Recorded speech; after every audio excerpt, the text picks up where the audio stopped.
কিমান ধুনীয়া জাগা, আহিবলৈ বহুত কষ্টকৰ হয়, কিন্তু জাগাডোখৰ চাবলৈ ইমান ধুনীয়া। খোজ কাঢ়োতে পুৰা উশাহ চুটি হৈ যায়। ইমান ধুনীয়া জাগা আমাৰ অৰুণাচলত যে আছে।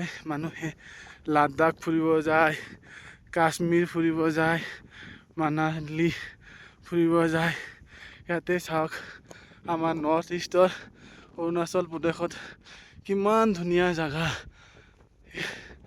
এবাৰ যদি পাৰে এইটো সময়ত আহিব পাৰে, বহুত ধুনীয়া জাগা হয়। বাপৰে, এনেকুৱা ধুনীয়া জাগা মোৰ লাইফত মই আজিলৈকে দেখি পোৱা নাই। বাপৰে,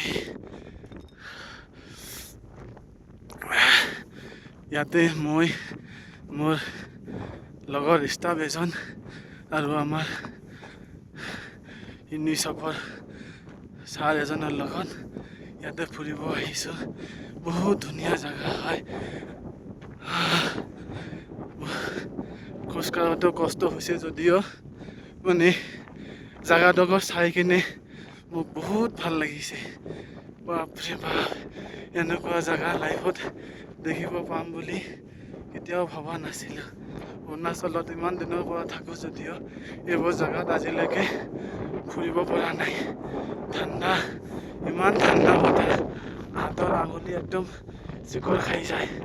বাপৰে, এইটো চাওক আমাৰ লগত আহিছে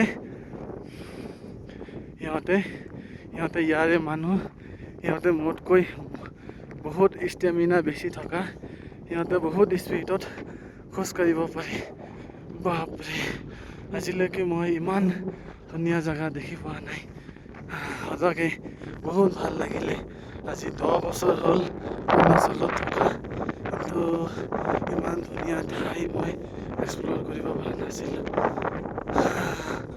অৰুণাচলত আহিলে এইবোৰ জাগাত আহিবলৈ অলপ কঠিন যদিও মানে যদি কোনোবা আহিব পাৰে, একদম চবতকৈ ধুনীয়া জাগা হয়। বাপৰে বাপ,